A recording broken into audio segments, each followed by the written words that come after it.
नमस्कार प्रेक्षकांनो, तर मालिकेचा जबरदस्त असा प्रोमो रिलीज झालेला आहे. तर प्रेक्षकांनो, हा कदाचित मालिकेचा शेवटचा प्रोमो असू शकतो.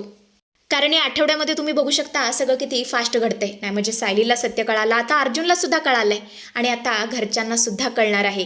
तेव्हा आता नक्की काय घडणार आहे हे शेवटपर्यंत बघा. चला तर व्हिडिओला सुरुवात करूया. तर आपण पाहतो सायलीला जाग आलेली असते. सायली आता सगळ्यांना सांगत असते, मीच तन्वी आहे. मधुभाऊने मला इशाऱ्याने सांगितलंय, आमची कोड लँग्वेज आहे ना, त्यातून मला कळालंय मीच तुमची तन्वी आहे. आणि मग काय, जो तो तिच्याकडे अविश्वासाने बघू लागतो.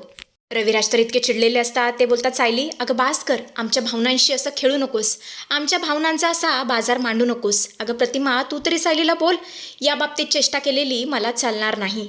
तेव्हा प्रतिमा सुद्धा बोलते, हो सायली, जर तू हे सगळं आम्हाला खुश करण्यासाठी किंवा आम्हाला बरं वाटावं म्हणून करत असशील ना, तर आत्ताच्या आत्ता बंद कर. हे आम्हाला अजिबात नाही आवडलेलं. आणि हे सगळं ऐकल्यानंतर सायली एकदमच दचकते. तर प्रेक्षकांनो, बरोबर ओळखलं, हे सायलीचं स्वप्न असतं. ती एकदम शुद्धीवरती येते आणि तिला रिअलाईज होतं. ती मनातल्या मनात बोलते, बरं झालं मला हे स्वप्न पडलं. कारण मी जर हे सत्य सगळ्यांना सांगितलं असतं तर कोणीही माझ्यावरती विश्वास ठेवला नसता. उलट सगळ्यांच्या भावना दुखावल्या गेल्या असत्या. त्यामुळे ती कोणालाही सत्य न सांगण्याचा निर्णय घेते. सायली बोलते, अहो ऐका ना, मला तुम्हाला काहीतरी सांगायचं आहे. मला आत्ताच्या आत्ता देवळात घेऊन जाल का? तेव्हा अर्जुन बोलतो, बायको काय झालं, सगळं ठीक तर आहे ना?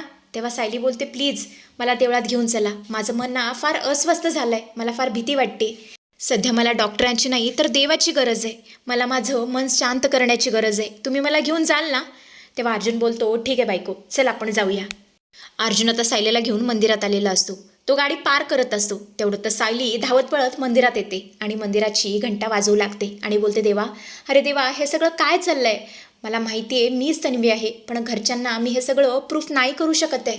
मला घरच्यांपर्यंत हे सत्य पोचवायचं आहे, पण मी कसं सांगू, कसं पटवून देऊ तेच मला कळत नाही आहे. मी चांगलीच दुविधा मनस्थितीमध्ये सापडली आहे. काय करावं, कोणाला सांगावं, काय मार्ग मला काहीच सुचत नाही आहे. आणि तेवढंच तिथे अर्जुन येतो, तिला अडवतो आणि बोलतो, सायली अगं काय झालंय, तू इतका त्रास करून का घेतेस? देवाची घंटा अशी का वाजवतेस? तेव्हा सायली बोलते, अहो मला तुम्हाला एक मोठी गोष्ट सांगायची. मला मान्य आहे बाकी कोणीही माझ्यावरती विश्वास ठेवला नाही तरी तुम्ही माझ्यावरती विश्वास ठेवाल, हो ना? तेव्हा अर्जुन बोलतो, हो, तुझ्या तोंडातून निघालेल्या प्रत्येक गोष्टीवरती माझा विश्वास आहे. एक वेळ मी स्वतःवरती विश्वास ठेवणार नाही, पण तुझ्यावर देवापेक्षाही जास्त विश्वास आहे माझा. तेव्हा आता सायली घडलेला सगळा प्रकार अर्जुनला सांगायला सुरुवात करते की कसा प्रतिमा आत्यांनी छोट्या तन्वीचा आवाज ऐकवला आणि मग तिने तो मधुभाऊंना ऐकवला आणि मधुभाऊंनी कसा कोड लँग्वेजमध्ये तिला इशारा केला. हे सगळं आता ती अर्जुनला सांगते. तेव्हा अर्जुन बोलतो, याचा अर्थ तू तन्वी आहेस सायली? तेव्हा सायली बोलते, हो, मला तरी असंच वाटतं. तेव्हा अर्जुन बोलतो, सायली मला सुद्धा असंच वाटतं. तुला जर वाटतंय ना तू तन्वी आहेस म्हणजे तू तन्वीच आहेस, पण ही गोष्ट मी घरच्यांना कशी पटवून सांगू ना तेच मला कळत नाही आहे. तेव्हा अर्जुन बोलतो, एक मिनिट, आपण एक काम करू, मला तुझा तळपाय दाखव. सायली आता पाय उचलते आणि त्याला तळपाय दाखवू लागते. तेव्हा अर्जुन बोलतो, अरे बापरे, भाजलेला आहे तुझा तर तळपाय. नाही म्हणजे तन्वीच्या पायावरती तुळशीपत्र होतं ना, पण इथे भाजल्यामुळे काहीच दिसत नाही आहे. तेव्हा सायली बोलते, त्याचं काय झालं, प्रियाने तवा मुद्दाम ठेवला होता जेणेकरून माझं तुळशीपत्र मिटून जावं. तेव्हा अर्जुन बोलतो, बरोबर आहे, हे सत्य घरच्यांसमोर येऊ नये म्हणून तिने हे सगळं केलं आहे. तिला फक्त लपवायचं होतं. तू तन्वी असल्याचं सत्य घरच्यांसमोर येऊ नये असं तिला वाटत होतं, म्हणून तिने हा सगळा कट रचला. तेव्हा सायली बोलते, हे सगळं ठीक आहे, पण आता आपण प्रूफ कसं करायचं? कारण पुराव्याशिवाय कोणीही माझ्यावरती विश्वास ठेवणार नाही. प्रतिमात्या, रविराज काका यांना तर असंच वाटेल की मी त्यांच्या भावनांशी खेळतीये, त्यांच्या भावनांचा बाजार मांडते. तेव्हा अर्जुन बोलतो, बायको तू अजिबात काळजी करू नकोस, तू फक्त स्वतःची काळजी घे. आता घरच्यांना कसं पटवून द्यायचं तेही पुराव्यानिशी हे मी बघतो. असं म्हणतच तो सायलीच्या कानामध्ये एक आयडिया सांगतो आणि बोलतो, बायको पटली का आयडिया? तेव्हा सायली बोलते, एक नंबर आहे. तेव्हा आता अर्जुनची नेमकी काय आयडिया आहे हे तर आपल्याला पुढे कळणारच आहे, त्यामुळे व्हिडिओ शेवटपर्यंत बघा. आणि अशा प्रकारे आता अर्जुन सायली घरी आलेली असतात. पण सायलीने साडी नेसलेली नसते, तिने ड्रेससुद्धा घातलेला नसतो, तर तिने चक्क छोट्या तन्वीचा वन पीस घातलेला असतो. आणि तो वन पीस बघून सगळे शॉक झालेले असतात.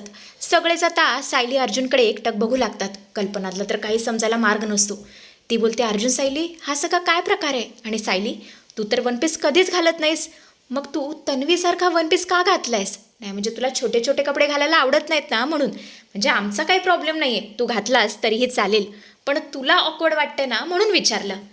तेव्हा अर्जुन बोलतो, मम्मा अगं थांब, किती प्रश्न विचारणार आहेस माझ्या बायकोला? आणि तुझ्या सगळ्या प्रश्नांची उत्तरं मी देणार आहे. बरं मम्मा मला एक सांग, इथे प्रतिमा आत्या आली आहे का? तेव्हा कल्पना बोलते हो ही काय प्रतिमा, आणि रविराज सुद्धा आलेत. प्रतिमा बोलते सायली अर्जुन नक्की काय झालंय? नाही म्हणजे आम्ही दोघे कशाला पाहिजे तुम्हाला? काय वेगळा प्रकार घडलाय का? तेव्हा अर्जुन बोलतो हो सगळं सांगतो, सगळ्यांना सगळं कळेल.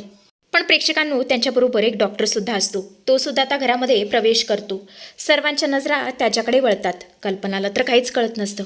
ती बोलते अरे अर्जुन सायली तुम्ही दोघे नक्की कुठे गेला होतात, आणि हे डॉक्टर कशासाठी? अर्जुन सगळं ठीक तर आहे ना? मला भीती वाटतेय. सायली तिचं बाळ सगळं ठीक आहे ना? कल्पनाला मात्र वेगळीच भीती वाटत असते. सायली किंवा तिच्या बाळाला काही झालं तर नसेल ना, असे वेगवेगळे विचार तिच्या मनात येत असतात. पण अर्जुन मात्र यावरती काहीच बोलत नाही. तो फक्त डॉक्टरांकडे पाहतो आणि त्यांना पुढे जाण्याची खूण करतो. डॉक्टर चालत थेट प्रतिमाच्या जवळ जातात आणि त्यांच्या हातामध्ये एक सीलबंद रिपोर्ट देतात. प्रतिमा गोंधळते.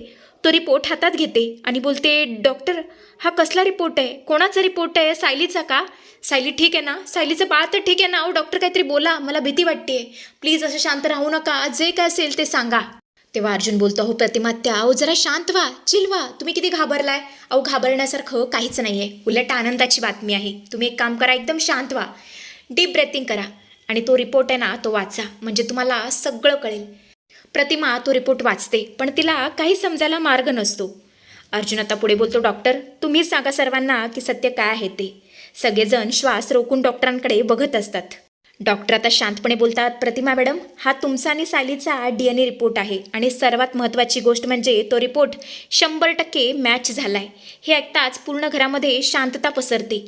कोणाला स्वतःच्या कानांवरती विश्वासच बसत नाही. प्रतिमा पूर्णपणे चाट पडते, रिपोर्टकडे बघू लागते आणि बोलते काय हे कसं शक्य डॉक्टर? माझा आणि सायलीचा रिपोर्ट कसं काय मॅच झाला? काहीतरी चूक झाली आहे, काहीतरी खूप मोठी चूक झाली आहे तुमच्याकडून. अहो बघा ना डॉक्टर काय म्हणतायत. रविराजसुद्धा बोलतात हो डॉक्टर तुमच्याकडून काहीतरी चूक झाली आहे. तेव्हा डॉक्टर बोलतात मॅडम सर अहो आमच्याकडून कोणतीही चूक नाही झालेली, रिपोर्ट मॅच झालाय. कारण सायली ही तुमची हरवलेली मुलगी आहे.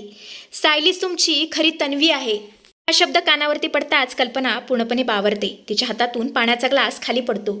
कल्पना आता डोळे विस्फारते, धक्क्याने बोलते काय काय सायली आपली तन्वी आहे? अर्जुन अरे हे डॉक्टर काय बोलतायत, हे खरं आहे का?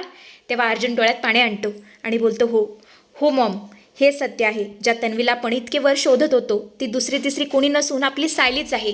आणि घडलेलं सगळं रामायण तो आता सगळ्या घरच्यांना सांगतो. प्रतिमाच्या डोळ्यातून घळाघळा अश्रू वाहू लागतात. तिच्या हातातील रिपोर्ट्स खाली पडतात. ती हळूच चालत सायलीच्या जवळ येते.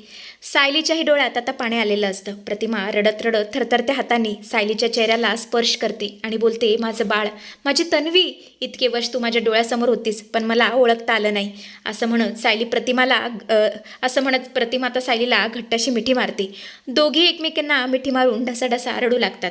हा सीन पाहून प्रेक्षकांच्याही डोळ्यात पाणी आल्याशिवाय राहणार नाही. दुसरीकडे रविराजसुद्धा सुन्न झालेले असतात. त्यांच्या डोळ्यातून सुद्धा आनंदाचे आणि पश्चातापाचे अश्रू वाहत असतात. ते म्हणू लागतात खरंच ज्या मुलीचा मी सुरुवातीला इतका रागराग केला तीच माझ्या पोटचा गोळा निघाली.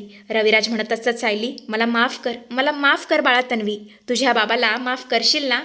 आणि अशा प्रकारे आता प्रेक्षकांनो लवकरात लवकर ही मालिका संपणार आहे. कारण मालिकेचा TRP घसरत चाललाय, प्रेक्षक बोर होत आहेत, त्यामुळे ते सीन फास्ट दाखवत आहेत. आता तुम्हीच बघू शकता सायलीला जाणीवसुद्धा झाली, अर्जुनला सुद्धा सत्य कळलं आणि आता घरच्यांना सुद्धा कळणार आहे. पूर्णाजी आल्यावर त्यांना सुद्धा हे सत्य कळाल्यावर मालिका द एंड होणार आहे.